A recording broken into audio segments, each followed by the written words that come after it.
خرید کر جو پرندے اڑائے جاتے ہیں ہمارے شہر میں وہ کثرت سے پائے جاتے ہیں۔ السلام علیکم دوستو، میں ہوں محمد آفاق خان۔ آج کل ہماری میڈیا پر ایک سینئر فلسطینی صحافی کے تعارف سے جلال الفراء کو بلایا جاتا ہے، اس کے انٹرویوز ہوتے ہیں، اور ریسنٹلی انہوں نے ایک انٹرویو میں الزام لگایا کہ پاکستان میں اب تک فلسطین کے نام پر 15 ارب روپے جمع کیے جا چکے ہیں، لیکن ایک سوئی کسی نے فلسطین نہیں بھیجی۔ انہوں نے چیلنج دیا کہ یہ میرے جو گلاسز ہیں، اگر یہ بھی کوئی فلسطین بھیج دے تو میں مان جاؤں گا۔ اس کے بعد کیا تھا کہ بریکنگ نیوز چلانے لگ گئے اور عوام کو گمراہ کرنے لگے کہ بھئی ڈونیشن دینا بھی بند کر دو، مطلب جو تھوڑی بہت کنیکشن ہے عوام کی، جو تھوڑے بہت دل میں رحم ہے، وہ بھی ختم کر دیا جائے۔ لیکن کسی نے کوئی سوال نہیں کیا۔ اب میں صحافی ہونے کے ناطے آپ کے سامنے مکمل دلائل، حقیقت اور ثبوت رکھوں گا، اور آپ سے گزارش ہے کہ اس ویڈیو کو آخر تک دیکھیے گا، کیونکہ یہ ایک پلاننگ کے تحت ہو رہا ہے۔ یہ پلاننگ کب سے شروع ہو رہی ہے، اس پلاننگ میں اب تک کیا کچھ ہو چکا ہے، اور کس طریقے سے جانے انجانے میں لوگ اس پلاننگ کا حصہ بن رہے ہیں۔ سب سے پہلی بات، اگر جلال الفراء یہ وہاں پر موجود تھے، انہوں نے یہ بات کہی، تو صحافیوں کی تو یہ ذمہ داری بنتی ہے نا، اور یہ خود سینئر صحافی ہیں، دلیل و ثبوت تو دیتے کہ 15 ارب روپے کہاں سے آئے، کس نے دیے، کس کے اکاؤنٹ میں جمع کیے گئے ہیں، کس جو ہے چیریٹیز کے ذریعے آپ نے بات کی، اور کیسے آپ یہ بات کہہ سکتے ہیں۔ کوئی ثبوت دیتے، لیکن کوئی ثبوت نہیں تھا، اور نہ ہی صحافیوں نے پوچھے، کیونکہ وہ تو میک اپ اور ماڈلنگ میں مصروف ہوتے ہیں، لائٹنگ میں مصروف ہوتے ہیں، کراس کویسچننگ نہیں کر رہے ہوتے۔ آج کل تو ماڈلز کو صحافی بنا دیا گیا ہے۔ اب میں آپ کو بتاتا ہوں، پہلے تو یہ سمجھ لیجئے کہ ان کا بیک گراؤنڈ کیا ہے۔ جلال الفراء جو ہے یہ 20 سال پہلے پاکستان اسکالرشپ پر آئے تھے، سندھ یونیورسٹی میں زیر تعلیم رہے، حیدرآباد میں بہت عرصہ مقیم رہے۔ حیدرآباد کی بہت بڑی آبادی ہے، آپ کسی سے بھی حیدرآباد میں فون کر کے ان کی کریڈیبلٹی کے بارے میں سوال کر سکتے ہیں۔ نہ صرف یہ، بلکہ یہ بھی کہا گیا ہے کہ ان کے کچھ قریبی ساتھیوں نے کہا کہ ویزوں کے سلسلے میں انہوں نے کچھ عرصہ جیل بھی کاٹی ہے۔ اب ظاہر سی بات ہے، فلسطینی ہیں، لوگوں کا فلسطینیوں سے ایک محبت ہے، اور وہ اس ملک سے تعلق رکھتے ہیں، تو لوگوں کو آٹومیٹکلی یہ لگتا ہے کہ بھئی ان کو سب سے زیادہ اس ملک کے بارے میں پتہ ہوگا۔ جیسے کہ میں یو کے میں ہوتا ہوں تو لوگ مجھے کہتے ہیں آفاق بھائی پاکستان کے حالات خراب ہے، تو میں معلوم کرتا ہوں بھائی کو فون کر کے، حالات پشاور میں خراب ہوتے ہیں، میں کراچی میں فون کر رہا ہوتا ہوں، تو اس کا مطلب تو یہ نہیں کہ میری کریڈیبلٹی آگے کہ میں اس ملک سے ہوں۔ البتہ جہاں تک میں نے جو تحقیقات کی، جو لوگ ڈونرز ہیں، جو ڈونیٹ کرتے ہیں فلسطین کے کاز میں، دارالعلوم کراچی ایک بہت بڑا نام ہے، الخدمت فاؤنڈیشن، جماعت اسلامی سے آپ کو سیاست سے کوئی اختلاف ہو سکتا ہے، انسان ہر بندے کو سیاست سے اختلاف ہوتا ہے، لیکن ان کی جو رفاہی کام ہے ان کے بارے میں کوئی دو رائے نہیں ہو سکتی۔ ٹرانسپیرنسی بہت پیک پر ہے۔ دارالعلوم کراچی اس زمانے سے آڈٹ کرواتا آ رہا ہے جس زمانے میں لوگوں کو آڈٹ کے بارے میں پتہ ہی نہیں تھا۔ ان کی جو ہے وہ ثبوت موجود ہیں کہ ان کے ٹرکس باقاعدہ وہاں پر پہنچے ہیں، اور الحمدللہ آج تک پہنچ رہے ہیں، اور وہاں پر کام ہو رہا ہے، اور بہت بڑی تعداد میں لوگوں کا ان پر بھروسہ ہے۔ جو ریگولر ڈونر ہیں ان کا یہ کہنا ہے کہ ہم مکمل طور پر سیٹسفائیڈ ہیں دارالعلوم کراچی کے کام سے، اور باقی الخدمت فاؤنڈیشن، باقی جو ہے وہ چیریٹیز ہیں، ان کے کام سے ہم الحمدللہ مکمل طور پر سیٹسفائیڈ ہیں۔ یہ تو ہو گئی ایک بات۔ اب دوسری بات سمجھ لیتے ہیں، یہ سوالات کیوں آ رہے ہیں بھئی آج کل، اچانک سے کیوں ہو رہا ہے؟ میں دوبارہ کہتا ہوں کہ دیکھیں، میں یہ نہیں کہہ رہا کہ یہ غلط ہے، لیکن پلاننگ کا حصہ انسان بن جاتا ہے، پتہ بھی نہیں لگتا۔ ہر فلسطینی اچھا فلسطینی نہیں ہوگا، ہر پاکستانی اچھا پاکستانی نہیں ہوگا، ہر عرب اچھا عرب نہیں ہوگا۔ ظاہر سی بات ہے، ہر ملک میں اچھے اور برے لوگ پائے جاتے ہیں۔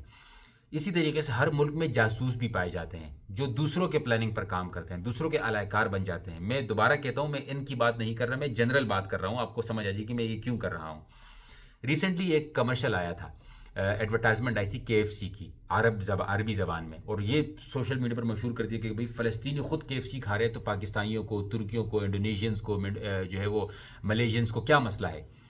تحقیق کے بعد پتہ چلا کہ اس کو ترکی میں ریکارڈ کروایا گیا تھا، باقاعدہ پلاننگ کے تحت ایکٹرز ماڈلز کو بلوایا گیا تھا، ارینج ایک ایڈورٹائزمنٹ تھی، اور اس کو مختلف زبانوں میں ریکارڈ کروایا گیا ہے تاکہ لوگوں کو گمراہ کیا جائے۔ یہ ایک پلاننگ کا ذریعہ ہے۔ کیوں بھائی KFC کیوں اس طرح کر رہا ہے؟ کیونکہ جو عوام کے دل میں نفرت پیدا ہو رہی ہے اس کو ختم کر دیا جائے کہ بھائی فلسطینی KFC کھا رہے ہیں، یہاں پہ اربوں روپے مسلمان لوٹ رہے ہیں، تو آؤ بائیکاٹ ہی ختم کر دو، سب کچھ بند کر دو۔ جب ہمارا کنیکشن ختم ہوگا پھر ان کا جو چاہے وہ کرتے رہیں۔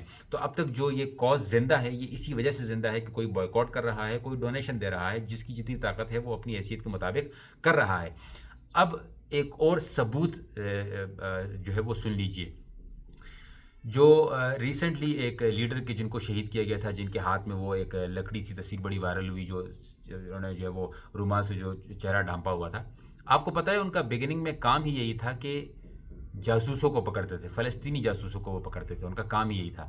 پاکستان میں بھی پاکستانی جاسوس موجود ہیں جو کسی اور کے لیے کام کرتے ہیں، افغانستان میں موجود ہیں کسی اور کے لیے کام کرتے ہیں، انڈیا میں موجود ہیں کسی اور کے لیے کام کرتے ہیں، مطلب اپنے پاکستان کے پیدائشی ہوتے ہیں لیکن کام کسی اور کے لیے کر رہے ہوتے ہیں، کسی بھی وجہ سے، پیسوں کی وجہ سے یا مشن کو خراب کرنے کی وجہ سے، مشن کے ساتھ وہ منسلک نہیں ہونا چاہتے تو وہ کام کر رہے ہوتے ہیں۔ تو اسی طریقے سے اگر آپ کے سامنے کوئی فلسطینی بھی یہ خبر پہنچ جائے کہ نہیں بھائی سب دہشت گردی ہو رہی ہے، سب کے ساتھ جو ہے غلط ہو رہا ہے، کوئی 1 روپیہ مت دو، تو پھر بھی آپ کا یہ کام ہے کہ آپ حقیقت کو دیکھیں، آپ تحقیق کیجئے۔ اگر آپ تحقیق نہیں کریں گے تو پھر آپ کوز کو خراب کرنے کا حصہ بن جائیں گے۔ تو یہاں پر میرا یہی آپ سب سے میری یہ اپیل ہے اور میڈیا سے میری یہ اپیل ہے کہ اگر آپ کسی کو صحافی کہتے ہیں، پھر سینئر صحافی کہتے ہیں، تو ان سے کراس کوشچننگ کر لیا کریں۔ میں یہ نہیں کہہ رہا کہ انہوں نے یہ بات کسی کا اعلی کار بننے کے لیے کی ہوگی، بلکہ میں یہ کہہ رہا ہوں کہ شاید انجانے میں یا جان بوجھ کر یا آئی ڈونٹ نو کیوں انہوں نے یہ بات کہی ہے، یا پھر شاید لوگ ان کو پیسے نہیں دے رہے اس لیے بات کی ہوگی، یا پھر شاید انہوں نے کسی سے بات سن لی ہوگی اس لیے بات کی ہوگی، کیونکہ پاکستان میں اڑتی پھڑتی جو ہے وہ باتیں آتی رہتی ہیں۔ لیکن جو بھی بات کریں اس وقت اس سینسیٹیو حالات میں تحقیق کے ساتھ کریں۔ آپ دیکھ رہے ہوں گے کہ مختلف لوگ ہمارے اپنے پاکستانی آ جاتے ہیں کہ بھئی پیسہ لوٹا جا رہا ہے۔ دیکھیں کرپٹ لوگ ہر جگہ پر ہوتے ہیں، میں ایسا نہیں کہہ رہا کہ سب فرشتے ہیں دودھ کے دلے ہوئے، نہیں۔ سیلاب آتا ہے، زلزلہ آتا ہے، طوفان آتا ہے، کسی ملک میں جنگ ہوتی ہے، کرپٹ لوگ پیدا ہو جاتے ہیں، وہ یہاں سے کرپشن کرنا شروع کر دیتے ہیں، ظاہر سی بات ہے پیسے لوٹنا شروع کر دیتے ہیں۔ لیکن ہر بندہ ایسا نہیں ہے۔ اگر مکمل طور پر کرپشن ہو رہی ہوتی تو اب تک تو فلسطین میں کچھ پہنچنا ہی نہیں چاہیے تھا نا۔ یس کرپشن ہو رہی ہے، لیکن جو ریگولر ڈونر ہیں، ڈونیشن دینے والے لوگ ہیں، ان کی ذمہ داری بنتی ہے کہ یہ ان لوگوں کو ڈونیشن دے جن کی تاریخ سے وہ واقف ہوں، جن کے کام سے واقف ہوں، جن کی ٹرانسپیرنسی سے واقف ہوں، جن کے فیڈ بیک سے واقف ہوں کہ وہ کس طرح کا رزلٹ دیتے ہیں، تب جا کے آپ ڈونیٹ کریں تو انشاءاللہ آپ کی ڈونیشن رائے گاہ نہیں جائے گی۔ میری اگین اپیل یہ ہے کہ اس مہم کو بھی جاری رکھیں، بوائیکاٹ کے مہم کو جاری رکھیں، مال جو آپ دے رہے ہیں اس مہم کو جاری رکھیں، ڈونیشن کو جاری رکھیں، زکوٰۃ صدقات خیرات کو جاری رکھیں، جتنا ہو سکے جاری رکھیں۔ اور میں خود گارنٹی لیتا ہوں، اللہ تعالیٰ سے دعا ہے کہ میری یہ گارنٹی خراب نہ ہو، چاہے دارالعلوم کراچی ہو، چاہے الخدمت فاؤنڈیشن ہو، باقی نام میرے ذہن میں نہیں آ رہے، لیکن یہ جو بڑے ادارے ہیں بہت بہتر کام کر رہے ہیں۔ اینڈ آئی تھنک اگر کوئی بڑا ڈونر ہو ان کے ساتھ جا کے بیٹھ کے ان سے اگر آپ سمجھ لیجیے کہ کس طریقے سے پیسے بھیجے جا رہے ہیں تو یقیناً آپ کو سیٹسفیکیشن ہوگی۔ اللہ تعالیٰ سے دعا ہے کہ اللہ تعالیٰ مظلوم مسلمانوں کی غائبانہ مدد فرمائے اور ہم سب کو پروپیگنڈا اور پلاننگ سے اور اس طرح کی چیزوں سے ہمیں اللہ تعالیٰ بچائے، دشمن کی دشمنی سے بچائے، حاسدین کی حسد سے بچائے، منافقین کی منافقت سے بچائے، اور ہمارا ملک، ہماری عوام فلسطینیوں کے ساتھ شانہ بشانہ کھڑی رہے۔ جزاکم اللہ خیراً۔ السلام علیکم ورحمۃ اللہ۔